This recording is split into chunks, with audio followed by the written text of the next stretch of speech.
introduce to you the man of the hour, Tony. Hello and welcome back to At the Gates. This is Tony, your host. I'm with Jared here and Doug Hakey, and we are at the center field gates on the kind of side right next to the Garage C, and just kind of sharing stories, threw around the ball a little bit, just having fun, and yeah. There's not really too much to say. It's probably going to be short because, there's not much to see on the outside of Nationals Park. It was pretty bland, pretty boring, and I'll let you do a 1 minute. Here's the picture of me in his shop buying a globe. Maybe. I was just talking to Jared. Very riveting stuff. Today is a giveaway. There is a snow globe, Max Scherzer snow globe giveaway.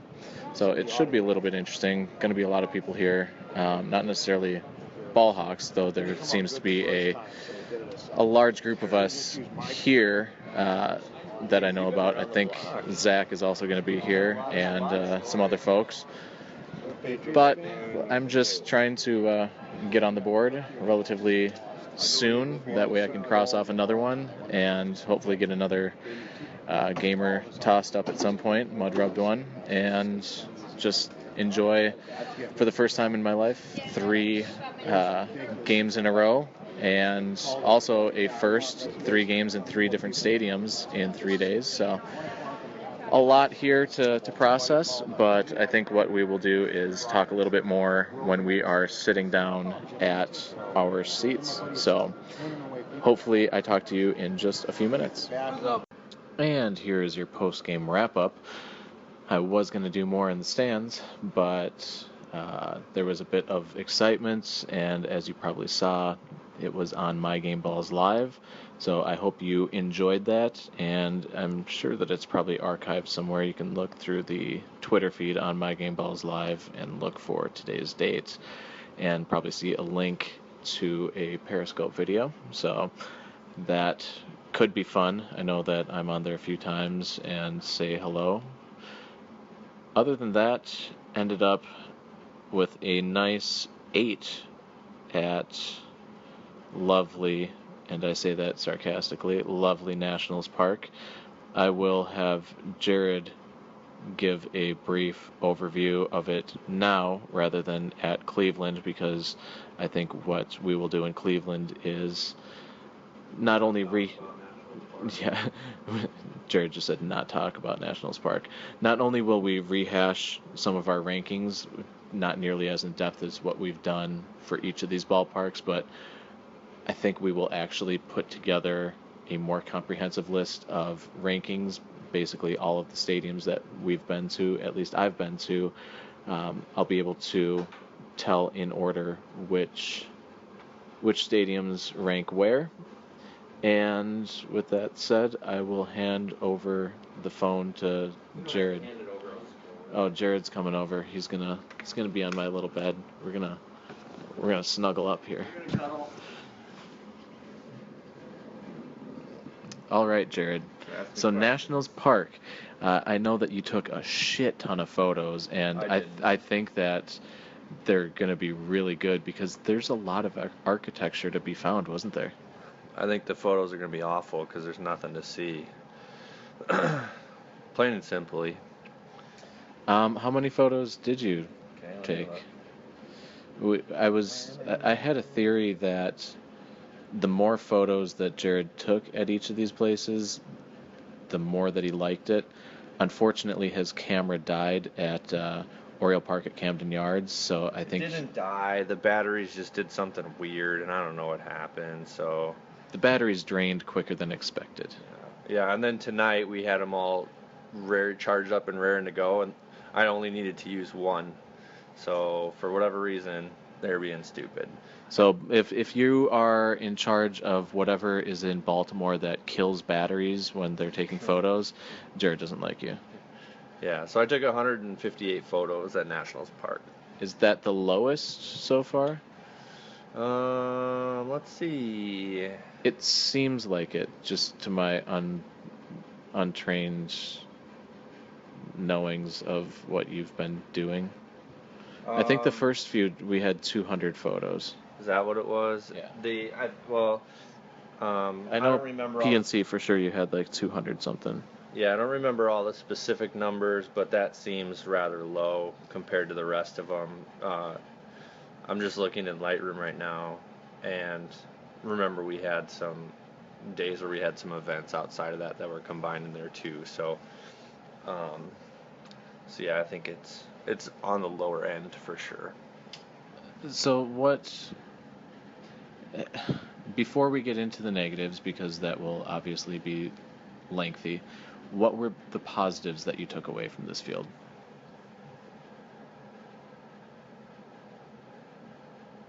There had to be something. I think we discussed that the luxury areas did seem decent. Okay, if you're gonna poke and prod, the people were nice. The concourse was relatively nice.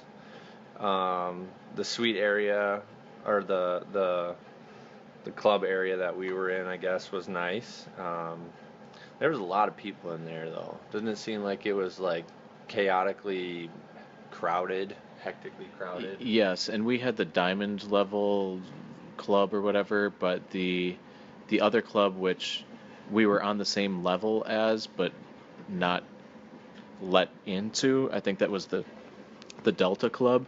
The Delta Club sounded like it was smaller and more exclusive, which I had told Jared I thought it was dumb because that whole lower level right behind home, almost all of it. We're still on positives. We'll get Okay, to the yes. negatives in a second. Good point. He steered me back to Yeah, positives.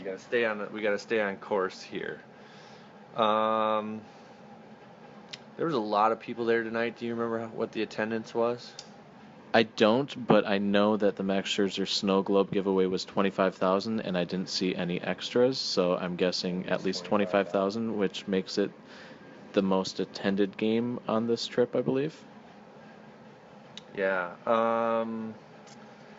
Did you like the fan interaction? Because I thought that some of those, like when they had each cheer for each run, I thought that was fun, as well as the troop area right behind home, that special section for the Marines. That was pretty cool. That was cool. The little salute they did for them was cool. I don't remember the cheers for the runs, even though They spell gnats.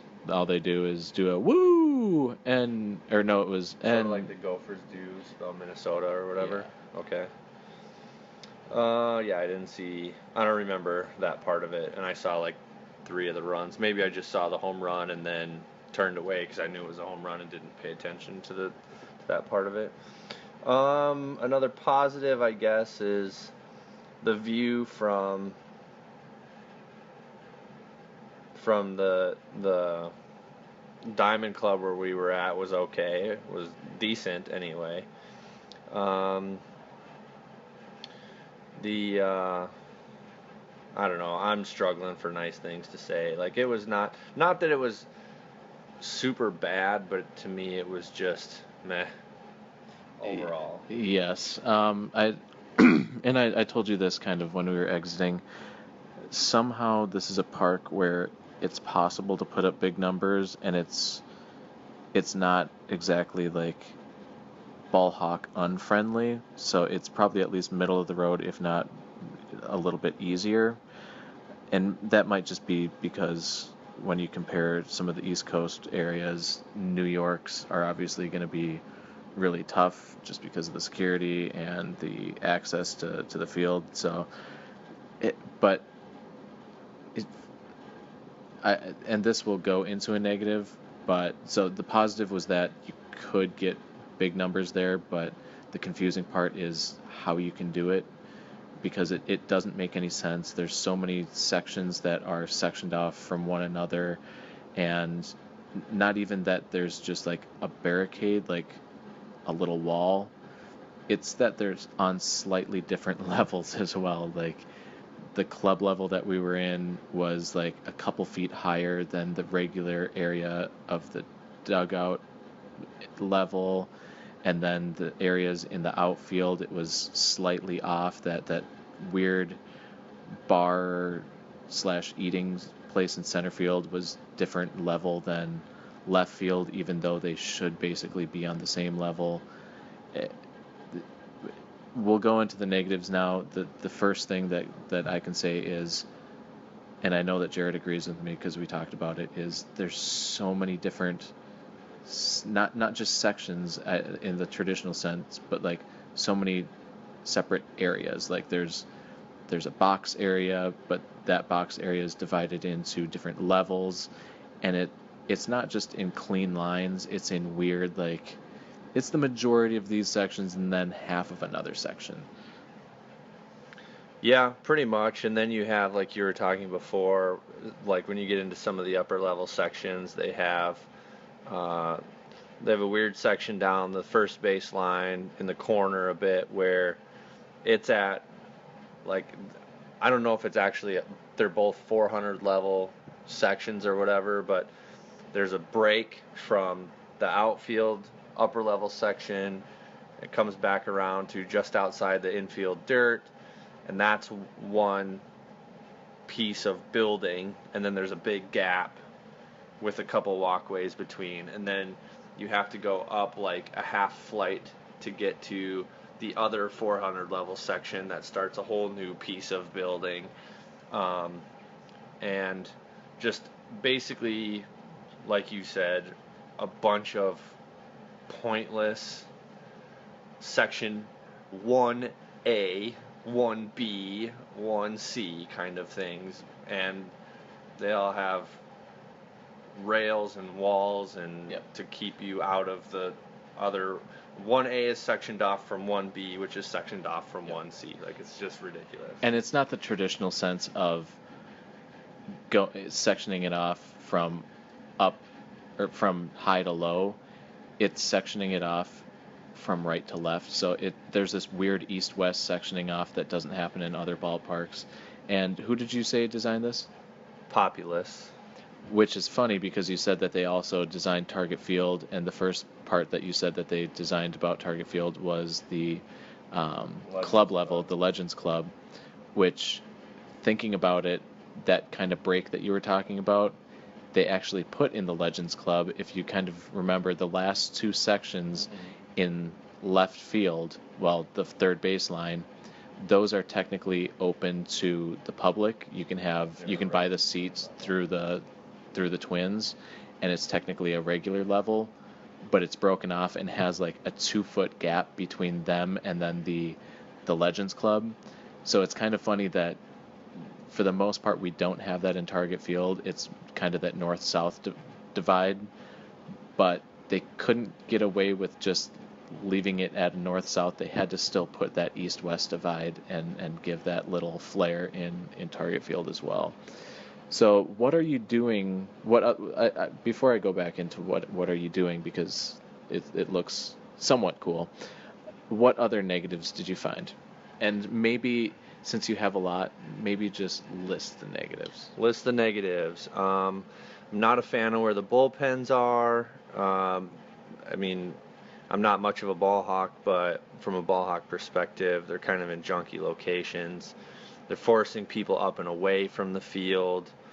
I'm not a fan of basically all of the disjointed sectioning. I'm not a fan of the 200 level in the outfield or the upper level in upper outfield, right field.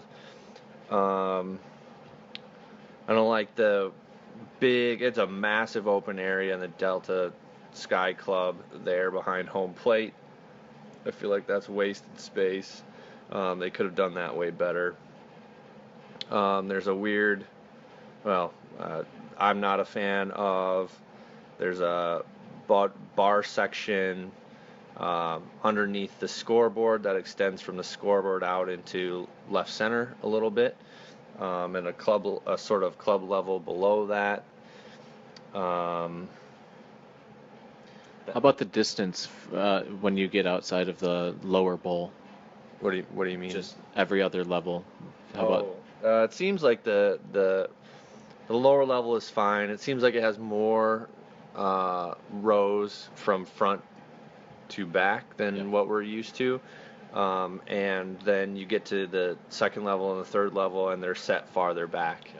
It feels like it really takes it out of the game, almost kind of like what I remember Yankee Stadium to be like, where the lower level, and that might go back to ball hawking, why you can put up decent numbers, is because as long as you stay in the lower bowl, you're not going to have interference from basically any of the upper section, levels.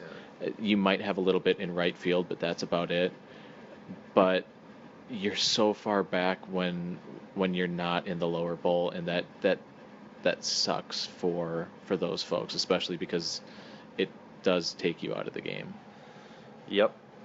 I was going to say something else about the height and distance away from the field, but I forgot what that was. So next topic. How about the view? Because from what we saw, it's kind of nice that the area around the field is around the ballpark is filling in with decent business, kind of making it vibrant and kind of fun.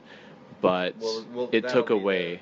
We'll talk about the outside altogether, but and include the view in that. Okay, well, let's kind of go into that a little bit, because from what I was told when we got there, the lady was like, "Oh, you should go up to the 400 level, and you'll be able to tell and be able to see the Capitol from up there." And I was like, "Oh, that's kind of cool." But Jared actually went up there, and what did you see?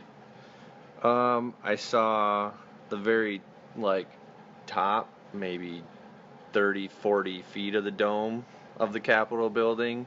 Over, I mean, I'm exaggerating. I think the dome is way bigger than that probably, but you can see the top of the dome from basically only a few sections along the first base line, sort of like a knothole through the buildings, and then there's a couple of sections where you can see it above the building, but it's only like a top portion of the Capitol building.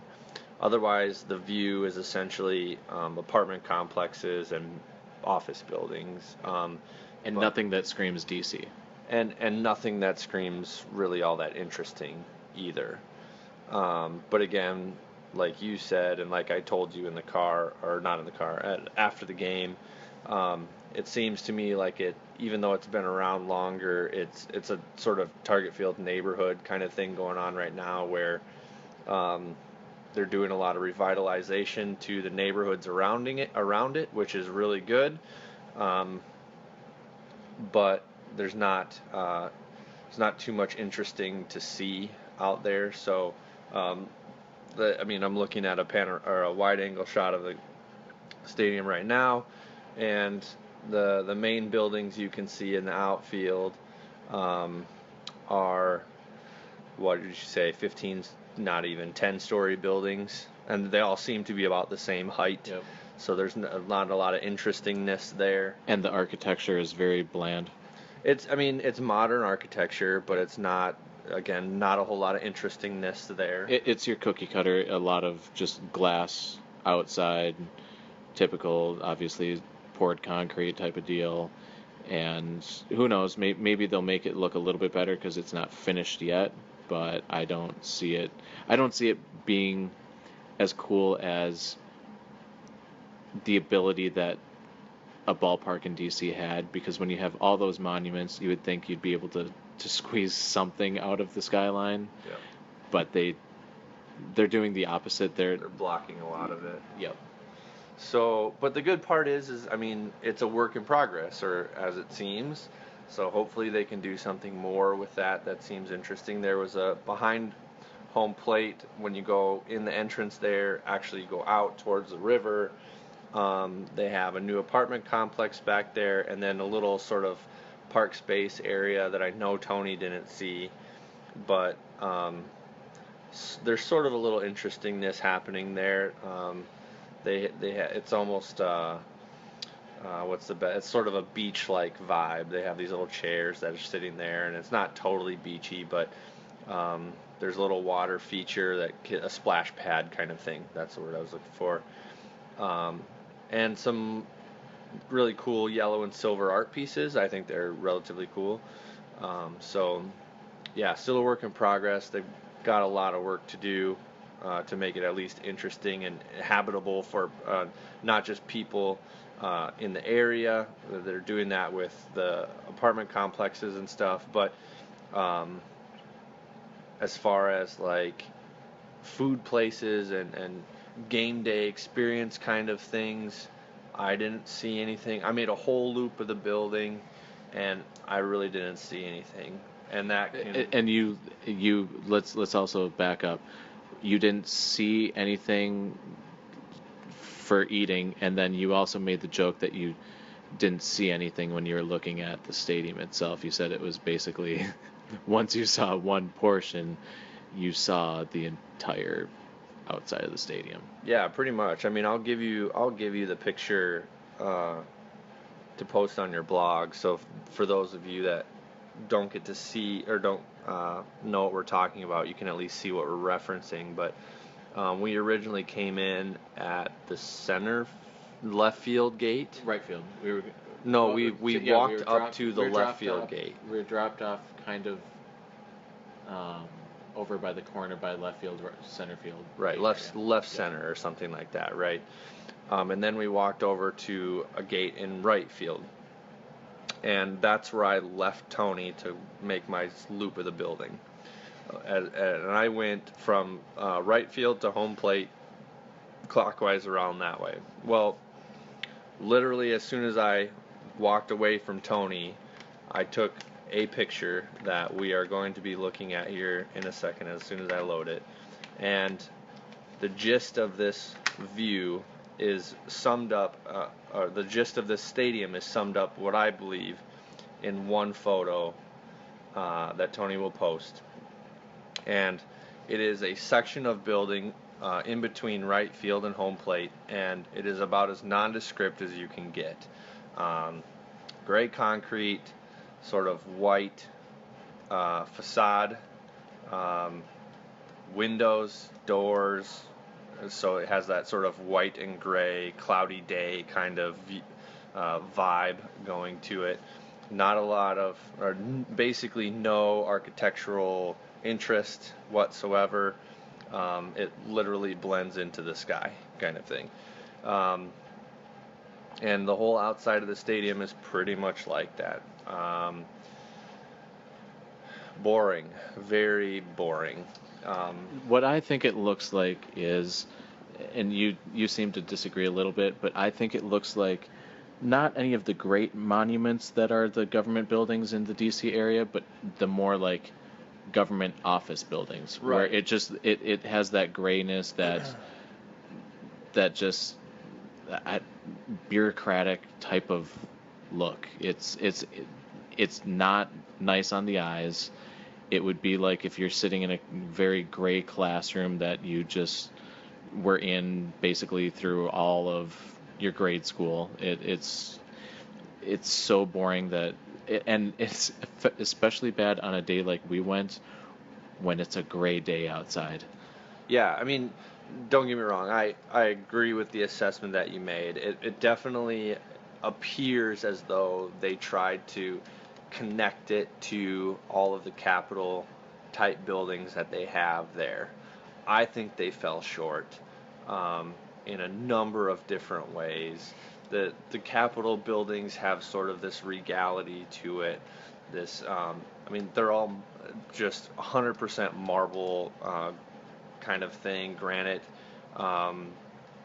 and this place doesn't live up to that level at all. It doesn't. I don't believe it really comes very close whatsoever. So I think that we will try to wrap it up here, but if you were to give it an assessment compared to, since we've been sticking with our home field of Target Field, just comparing it to that stadium right now, where does it fall, above or below, and how wide is the gap? In all honesty, I would say that it is. I mean, we've got PNC above it. Baltimore is above it.